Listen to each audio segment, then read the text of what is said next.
नमस्कार, राजधानी एक्सप्रेस देख रहे हैं आप और आपके साथ में मोनिका सिंह।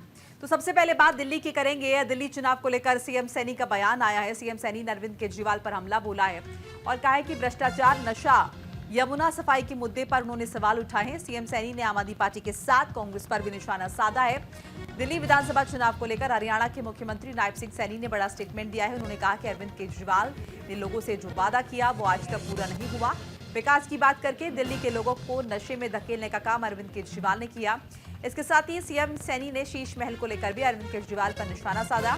आम आदमी पार्टी के साथ साथ सीएम नायब सिंह सैनी ने कांग्रेस पर भी हमला बोला। कहा कि लोग प्रधानमंत्री मोदी पर विश्वास करते हैं। अगर दिल्ली में बीजेपी की जीत होती है तो दिल्ली का कायाकल्प बदलना तय है।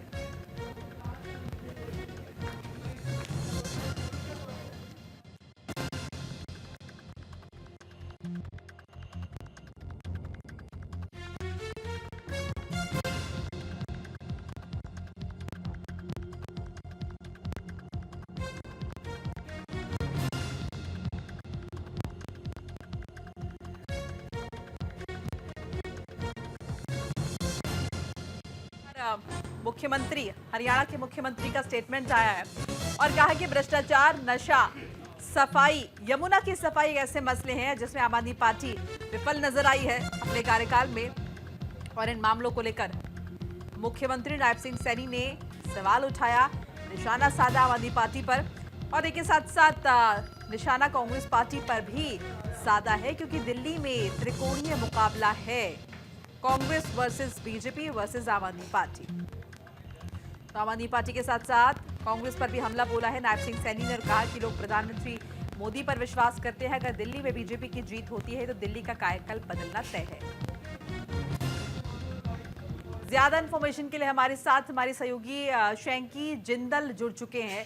शैंकी, पहले तो विस्तार से बताइए, मुख्यमंत्री नायब सिंह सैनी ने किस तरह से निशाना साधा है, क्या कुछ उनके द्वारा कहा गया है? अगर मैं बताना चाहूँ, जिस तरह से मुख्यमंत्री नायब सिंह सैनी ने भी बयान दिया है अरविंद केजरीवाल को लेकर, भ्रष्टाचार, नशे को लेकर, यमुना सफाई को लेकर जिस तरह से जुबानी हमला बोला है, क्योंकि सीएम सैनी जो है लगातार आपने देखा हरियाणा के अंदर भी जुबानी हमले कर रही हैं और जुबानी हमले के साथ साथ उन्होंने आप पार्टी के जो अरविंद केजरीवाल है उस पर भी निशाना साधा है। दिल्ली चुनाव को लेकर लगातार जो मुख्यमंत्री हरियाणा के हैं नायब सिंह सैनी, उन्होंने जुबानी हमला जो है बहुत तेज कर दिया है।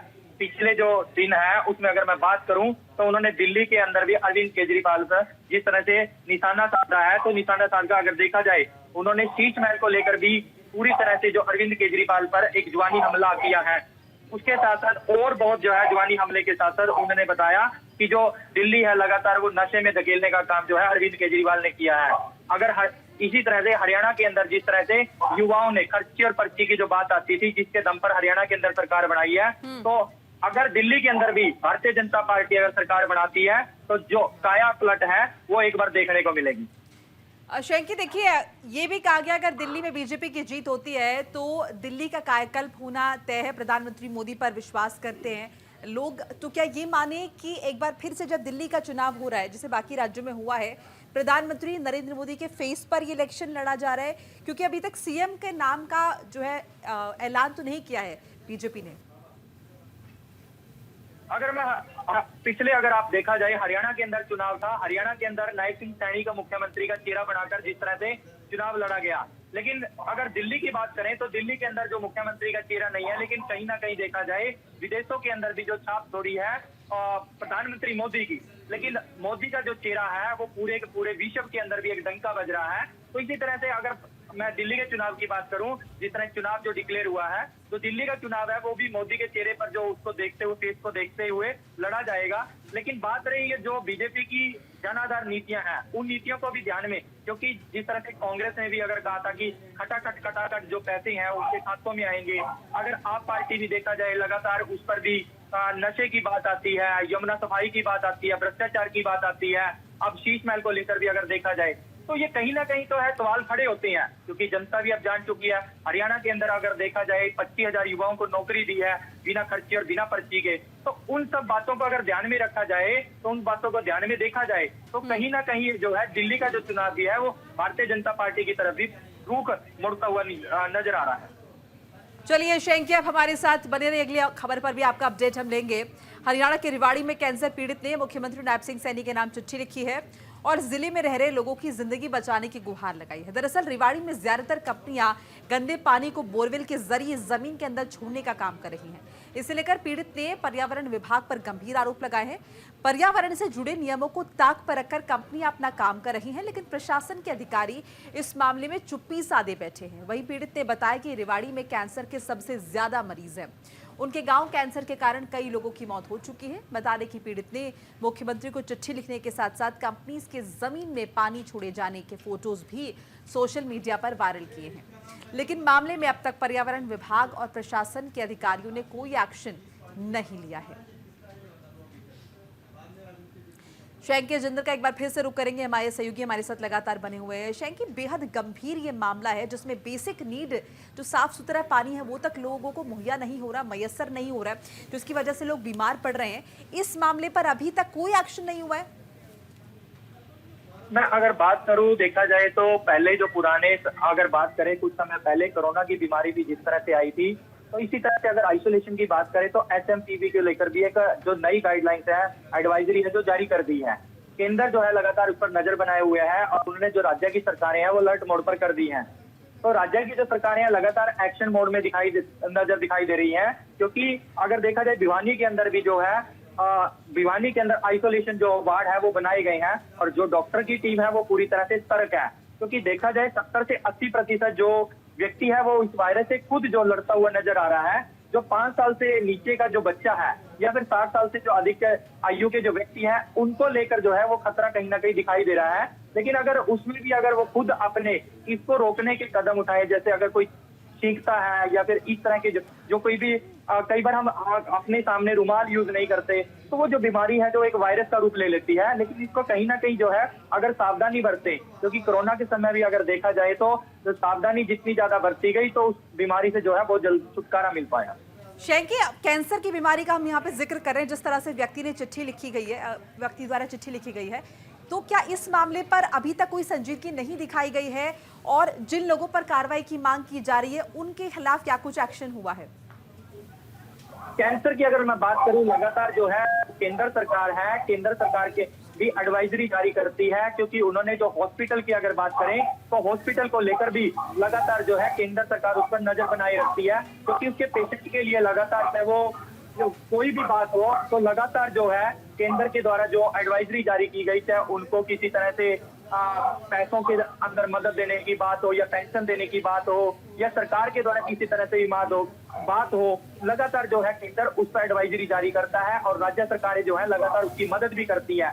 लेकिन जो व्यक्ति है इसके अंदर कहीं ना कहीं अपना हौसला छोड़ देता है, उस हौसले के कारण भी इस बीमारी से नहीं लड़ पाता। लेकिन जो कैंसर की पीड़ित की बीमारी की बात आती है तो वो लगातार जो चिट्ठियां लिखी जा रही है, लेकिन उस पर एक्शन मोड पे लगातार जो प्रशासन है वो लगातार उसकी कार्रवाई की बात कर रहा है और उस पर संज्ञान ले रहा है। तो जैसा होगा उसके आगे की जो कार्रवाई होगी तो प्रशासन ने कहा है कि जल्द उस पर किसी तरह की अगर कार्रवाई बनती है तो की जाएगी। चलिए, शुक्रिया तमाम बातचीत जानकारी के लिए आपका। हरियाणा के गुरुग्राम में आज हरियाणा के परिवहन मंत्री अनिल विज पहुंचे हैं, जहां उन्होंने गुरुग्राम के बस स्टैंड का औचक निरीक्षण किया है।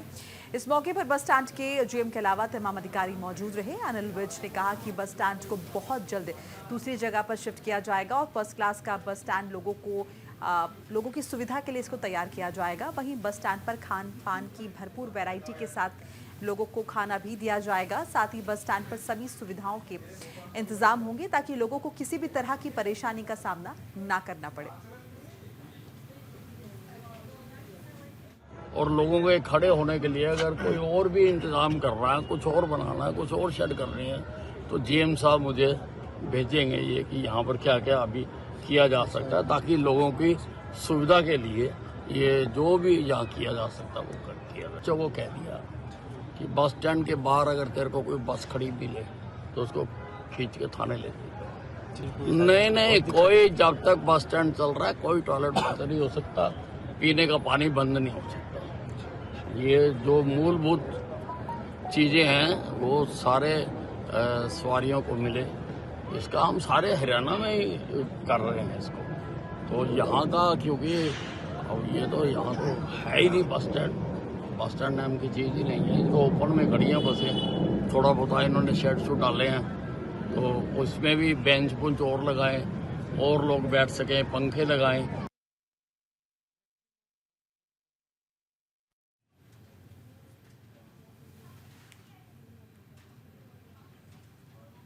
हरियाणा सिख गुरुद्वारा प्रबंधक कमेटी की 19 जनवरी को हरियाणा में चुनाव होनी है, जिसको लेकर सभी पार्टियां मैदान में उतर आई हैं। ऐसे में हरियाणा सिख पंथक दल ने भी 40 सीटों पर किसान यूनियन के साथ मिलकर अपने उम्मीदवारों को मैदान में उतार दिया है। बता दें कि हरियाणा सिख पंथक दल के अध्यक्ष बलदेव सिंह कायमपुरी वार्ड नंबर 10 से चुनाव लड़ रहे हैं, जिनका मानना है कि हरियाणा में पहली बार चुनाव होने पर हरियाणा के सिखों को उनके दल से भरपूर फायदा मिलेगा। वहीं दूसरी तरफ हरियाणा सिख पंथक दल के वार्ड नंबर 9 से करमजीत सिंह गोगी मैदान में उतरे हैं। कुछ लोग हरियाणा सिख गुरुद्वारा प्रबंधक कमेटी के चुनाव को लेकर होटल में मीटिंग करते हैं और उनका ध्यान भी बड़े बड़े क्लब्स की तरफ रहता है, जबकि चुनाव हरियाणा के गुरुद्वारों की सेवा करने का चुनाव है। ਇਹਨਾਂ ਨੂੰ ਭਾਰੀ ਮਤਾਂ ਨਾਲ ਵੋਟਾਂ ਪਾ ਕੇ ਤੁਸੀਂ ਜਿੱਤ ਕੇ ਆਪਣਾ ਕਮੇਟੀ ਦੇ ਵਿੱਚ ਭੇਜੋ। ਤੇ ਤੁਹਾਨੂੰ ਮੈਂ ਇੱਕ ਹੋਰ ਦੱਸਣਾ ਚਾਹੁੰਦਾ, ਹਰਿਆਣਾ ਸਿੱਖ ਪੰਥ ਦਲ ਦੇ ਪੂਰੇ ਹਰਿਆਣੇ ਦੀ ਜ਼ਿੰਮੇਵਾਰੀ ਵੀ ਸਰਦਾਰ ਬਲਦੇਵ ਸਿੰਘ ਦੇ ਮੋਢਿਆਂ ਤੇ ਹੈ। ਸੋ ਮੈਂ ਸੰਗਤਾਂ ਨੂੰ ਬੇਨਤੀ ਕਰਾਂਗਾ ਕਿ ਇਹ ਤੁਹਾਡਾ ਆਪਣਾ ਇਲੈਕਸ਼ਨ ਹੈਗਾ, ਕਿਉਂ ਇਹਨਾਂ ਦੇ ਉੱਤੇ ਸਾਰੇ ਹਰਿਆਣੇ ਦੀ ਜ਼ਿੰਮੇਵਾਰੀ ਹੈ। ਇਹਨਾਂ ਨੂੰ ਹਰਿਆਣੇ ਦੇ ਵਿੱਚ ਜਾਣਾ ਪਏਗਾ ਤੇ ਤੁਸੀਂ ਇਹ ਤੁਹਾਡੇ ਸਾਰਿਆਂ ਦਾ ਇੱਥੇ ਫਰਜ਼ ਬਣਦਾ ਹੈ ਕਿ ਤੁਸੀਂ ਸਾਰੇ ਬਲਦੇਵ ਸਿੰਘ ਕੈਂਪਪੁਰ ਬਣ ਜਾਓ ਤੇ ਇਹ ਆਪਣੀ ਵੱਧ ਤੋਂ ਵੱਧ ਤੁਹਾਨੂੰ ਥੋੜਾ ਮਿਹਨਤ ਕਰਨੀ ਪਏਗੀ ਇਹਨਾਂ ਦੇ। ਤੇ ਇੱਕ ਮੈਂ ਇੱਥੇ ਹੋਰ ਮੈਂ ਕਈ ਦਫ਼ਤਰਾਂ 'ਚ ਗਿਆ, ਅੱਜ ਤੁਹਾਡਾ ਇਕੱਠ ਦੇਖ ਕੇ ਲੱਗ ਰਿਹਾ ਕਿ ਤੁਸੀਂ ਇਹ ਭਾਰੀ ਹਰਿਆਣਾ 'ਚ ਮੈਨੂੰ ਲੱਗ ਰਿਹਾ ਸਭ ਨਾਲ ਨੰਬਰ 1 ਤੇ ਜਿੱਤਣਗੇ।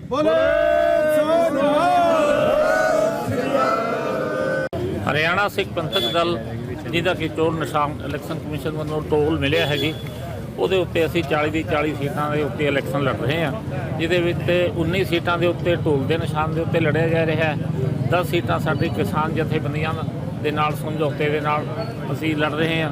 ਉਸ ਤੋਂ ਇਲਾਵਾ ਜਿਹੜੀ ਹੋਰ 10-11 ਸੀਟਾਂ ਉਹ ਸਿੰਘ ਸਭਾਵਾਂ, ਸੰਤ ਮਹਾਂਪੁਰਖ ਤੇ ਉੱਥੋਂ ਦੀ ਸੰਗਤ ਦੇ ਸਹਿਯੋਗ ਦੇ ਨਾਲ ਅਸੀਂ 40 ਦੀ 40 ਸੀਟਾਂ ਦੇ ਉੱਤੇ ਇਲੈਕਸ਼ਨ ਲੜ ਰਹੇ ਹਾਂ। ਸੰਗਤ ਦਾ ਜਿਹੜਾ ਹੈ ਬਹੁਤ ਚੰਗਾ ਹੁੰਗਾਰਾ ਮਿਲ ਰਿਹਾ ਹੈ। ਮੁੱਦੇ ਕੀ ਰਹਿਣਗੇ? ਮੁੱਦੇ ਤਾਂ ਲੋਕਾਂ ਨੂੰ ਪਤਾ ਹੈ ਜੀ, ਜੋ ਪਿੱਛੇ ਪ੍ਰਬੰਧਾਂ ਦੇ ਵਿੱਚ ਖਾਮੀਆਂ ਆਈਆਂ, ਜੋ ਲੰਗਰਾਂ ਦਾ ਠੀਕ ਢੰਗ ਦੇ ਪ੍ਰਬੰਧ ਨਹੀਂ ਚੱਲਿਆ, ਜੋ ਸ੍ਰੀ ਗੁਰੂ ਗ੍ਰੰਥ ਸਾਹਿਬ ਜੀ ਮਹਾਰਾਜ ਦੇ ਸਰੂਪ ਆਮ ਸਿੱਖਾਂ ਦੀ ਮੰਗ ਹੁੰਦੀ ਹੈ ਪਿੰਡਾਂ, ਇਹ ਬਹੁਤ ਮੁੱਦੇ ਨੇ। ਧਰਮ ਪ੍ਰਚਾਰ ਦਾ ਮੁੱਦਾ ਹੈ।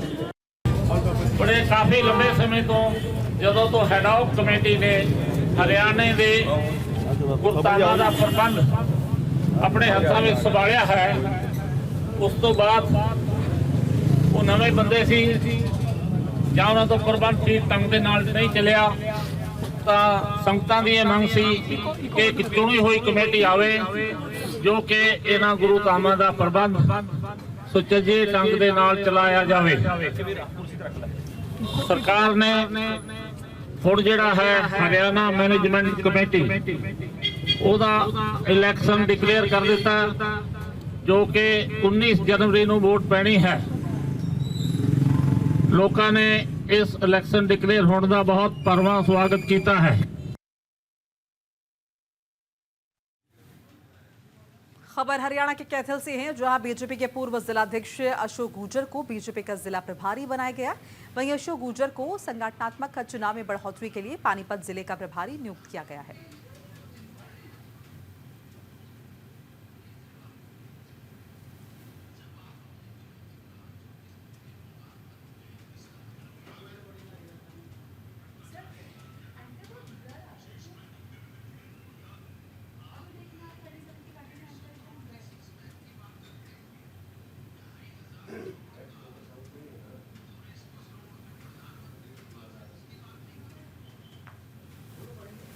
हरियाणा के सिरसा से बड़ी खबर आपको बता रहे हैं। रानिया विधानसभा में दोबारा होगी वोटों की गिनती।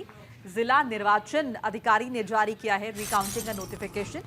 9 जनवरी से 13 जनवरी तक होगी वोटों की गिनती। इनेलो उम्मीदवार अर्जुन चौटाला ने की थी जीत हासिल। कांग्रेस उम्मीदवार कंबोज ने रिकाउंटिंग की अपील की है, तो दोबारा से वोटों की गिनती की जाएगी। डीओ ने जारी किया है रिकाउंटिंग का नोटिफिकेशन। एक बार फिर से वोटों की गिनती होगी। भारतीय किसान एकता के प्रदेशाध्यक्ष लखविंदर सिंह औलख ने प्रेस कॉन्फ्रेंस की है। उन्होंने कहा कि मरण व्रत पर बैठे किसान नेता जगजीत सिंह डल्लेवाल की तबीयत स्थिति अगर हम देखें तबीयत गंभीर स्थिति में है। एमएसपी खरीद गारंटी कानून को लेकर जगजीत सिंह डल्लेवाल के समर्थन में 10 जनवरी को पूरे देश के साथ साथ हर गांव में मोदी सरकार के खिलाफ विरोध प्रदर्शन किया जाएगा। साथ ही लखविंदर सिंह औलख ने पंजाब सरकार पर भी हमला बोला है कि पंजाब सरकार बीजेपी के इशारे पर काम कर रही है। भारतीय जनता पार्टी जैसा कहती है, पंजाब सरकार वही फैसला ले लेती है। साथियों, आज जो एमएसपी खरीद गारंटी कानून की लड़ाई के लिए संघर्ष चल रहा है, 3 जगह मोर्चे लगे हुए हैं। आज 330वां दिन है, 11 महीने से ऊपर का समय हो चुका है और उस एमएसपी खरीद गारंटी कानून सहित सभी मांगों को लागू करवाने के लिए सरदार जगजीत सिंह डल्लेवाल जी का जो आमरण अनशन है, आज उसको 43वां दिन है। तो आज जो रात बीती है, उस रात को एक बार फिर उनकी सेहत बहुत गंभीर हो गई थी। उनका बीपी जो 45 और 65 हो गया था। अनकॉन्शियस ही रहे हैं थोड़ा समय, फिर मालिश वगैरह करने से जो स्वाभिमान डॉक्टर की टीम है उससे जो थोड़ा बहुत ठीक हुए। अभी भी उनकी हालात चिंताजनक है। कुरुक्षेत्र से लोकसभा सांसद नवीन जिंदल ने दिल्ली से कैथल आते समय एक्सप्रेस वे का वीडियो सोशल मीडिया पर डाला है। उन्होंने वीडियो में बनाए गए एक्सप्रेस वे की तारीफ की और कहा कि अब कैथल से दिल्ली जाने का रास्ता आसान और आरामदायक हो गया है। वहीं उन्होंने इस एक्सप्रेस वे को भारत की तरक्की बताया और प्रधानमंत्री मोदी और केंद्रीय मंत्री नितिन गडकरी के कामों की जमकर तारीफ की।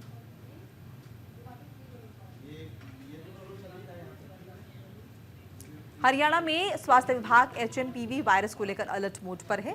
वहीं भिवानी जिला अस्पताल में एचएमपीवी वायरस को लेकर आइसोलेशन वार्ड बनाने के साथ साथ डॉक्टर्स और नागरिकों से सावधानी बरतने की अपील की गई है। हालांकि अभी एचएमपीवी वायरस से भारत में 8 और हरियाणा में एक भी केस सामने नहीं आया है, लेकिन फिर स्वास्थ्य विभाग इस वायरस को लेकर सावधानी फिर भी बरत रहा है। जो नाम ह्यूमन मल्टी न्यूमो वायरस इसका नाम दिया गया है, ये रेस्पिरेटरी रूट से एरोसोल के द्वारा फैलता है। इसके जो साइन सिम्टम होते हैं, खांसी जुकाम होता है, बॉडी एक होता है।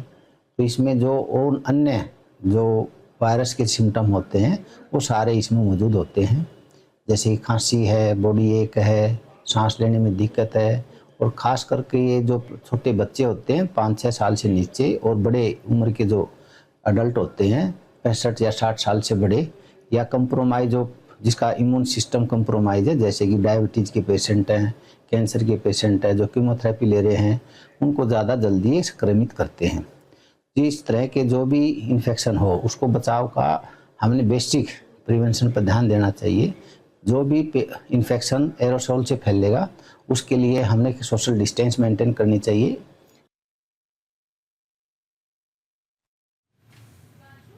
चंडीगढ़ में नगर निगम के मेयर के चुनाव 24 जनवरी को होंगे। इसको लेकर नोटिफिकेशन भी जारी किया गया है। इस बार proceeding officer doctor Ramneek Singh Bedi होंगे। वहीं उन्होंने कहा कि इस बार का मेयर चुनाव को लेकर पारदर्शिता रखी जाएगी। उन्होंने सभी पार्टियों को आश्वासन दिया है कि चुनाव में किसी तरह की कोई लापरवाही नहीं बरती जाएगी। चुनाव को लेकर सुरक्षा की तैयारियां कर ली गई हैं। सभी बूथ सेंटर्स में सीसीटीवी कैमरा की व्यवस्था की गई है। इस बार का मेयर चुनाव बैलेट पेपर से हो या किसी दूसरी तरीके से, लेकिन मेयर चुनाव पूरी तरह से पारदर्शिता से भरपूर रहेंगे। पहले तो मैं एडमिनिस्ट्रेशन का थैंक्स करना चाहूँगा कि उन्होंने मुझे इस लायक समझा और ये रिस्पॉन्सिबिलिटी बहुत बड़ी रिस्पॉन्सिबिलिटी है, मैं जानता हूँ। तो ये रिस्पॉन्सिबिलिटी मेरे ऊपर दी है। तो यहाँ पर मैं सब पार्टीज को और सब लोगों को, नागरिकों को मैं ये आश्वस्त करना चाहता हूँ कि मैं ये इलेक्शन ट्रांसपेरेंट, फ्री और फेयर तरीके से करवाना चाहता हूँ। तो मैं आप के माध्यम से ये भी सबको कहना चाहता हूँ कि सब इसमें कॉर्पोरेट करें और ताकि ये जो इलेक्शन है बहुत ही फेयर एंड फ्री तरीके से हो। चंडीगढ़ में मेयर चुनावों को लेकर असमंजस बरकरार है। मेयर चुनाव में आम आदमी पार्टी और कांग्रेस के बीच गठबंधन इस बार भी बरकरार है। वहीं मेयर चुनाव दोनों पार्टियां एक साथ मिलकर लड़ने की बात कर रहे हैं। वहीं आम आदमी पार्टी और कांग्रेस का कहना है कि मेयर चुनाव फरवरी में होना चाहिए। पिछली बार भी मेयर चुनाव फरवरी में हुआ था। बता दें कि आम आदमी पार्टी के पार्षद ही मेयर उम्मीदवार होंगे और कांग्रेस के पार्षद डिप्टी मेयर के उम्मीदवार होंगे। हालांकि बीजेपी और कांग्रेस मेयर चुनाव को लेकर एक दूसरे पर लगातार आरोप प्रत्यारोप लगा रही है। बीजेपी लगातार आम आदमी पार्टी कांग्रेस पर निशाना साध रही है और कह रही है कि दिल्ली में दोनों पार्टियां दुश्मन बने हुए हैं, लेकिन यहाँ दोनों पार्टियों में गठबंधन है। इससे साफ अंदाजा लगाया जा सकता है कि गठबंधन नहीं, ठगबंधन है। चुनाव है जिसकी असली तारीख तो 20 फरवरी बनती है, क्योंकि पिछली बार जो मेयर है उनको सुप्रीम कोर्ट के द्वारा 20 फरवरी को बनाया गया था, तो 1 साल की टर्म उनकी बनती है, तो 20 फरवरी को उस हिसाब से चुनाव होना चाहिए। अब मुझे पता चला कि प्रशासन जनवरी के अंतिम हफ्ते में इस चुनाव को कराने की तैयारी कर रहा है। उसको लेकर हमारी आपत्ति है, क्योंकि 1 साल की टर्म पूरी होनी चाहिए। रही दूसरी बात, जो मेयर चुनाव को लेकर हमारी आपस में गठबंधन की है, वो हमारी आम आदमी पार्टी से बड़ी सकारात्मक बातचीत चल रही है। आप जानते हैं पिछले साल भी हमने मिलकर भाजपा को हराया था और 8 साल के उनके कुशासन का अंत किया था। इस बार भी हमारी यही पूरी कोशिश है कि हम मिलकर चुनाव लड़ेंगे और भाजपा का जो कुशासन है, भाजपा का जो यहाँ पर। मैं अगर शहर के विकास की बात करूं तो जब से नगर निगम बनी है, 1996 में पहला चुनाव हुआ था और तब से लेके आज तक लगभग 30 वर्ष का कार्यकाल होने वाला है। इसमें सबसे निष्क्रिय कोई अगर महापौर आज तक रहा है तो वर्तमान महापौर हैं, और जो उनके सहयोगी हैं, उनकी जो पार्टी है, उन सब ने चंडीगढ़ की शहर की जनता के साथ धोखा किया है। चाहे वो मुफ्त पानी के नाम पर हो, चाहे वो सड़कों के नाम पर हो, चाहे सफाई के नाम पर हो, चाहे स्मार्ट सिटी के नाम पर हो, इन सब के नाम पर वर्तमान महापौर और उनकी पार्टी, चाहे वो आम आदमी पार्टी है या उनके सहयोगी कांग्रेस पार्टी है, इन्होंने केवल शहर। चंडीगढ़ में एडवाइजर का पोस्ट हुआ है खत्म, अब होंगे मुख्य सचिव। 40 साल बाद ये बदलाव हुआ है। एडवाइजर पद खत्म करने पर राजनीति गरमाई हुई है। आम आदमी पार्टी, कांग्रेस और अकाली दल ने आपत्ति जाहिर की है। शिरोमणि अकाली दल प्रवक्ता अर्शदीप कलेर ने केंद्र सरकार पर निशाना साधा है। केंद्र सरकार पंजाब विरोधी फैसले ले रही है, पंजाब के अधिकारों को छीनने की कोशिश हो रही है। चंडीगढ़ में पिछले काफी समय से मुख्य सचिव के पद की मांग की जा रही, इसको देखते हुए केंद्र सरकार ने बड़ा प्रशासनिक बदलाव किया है।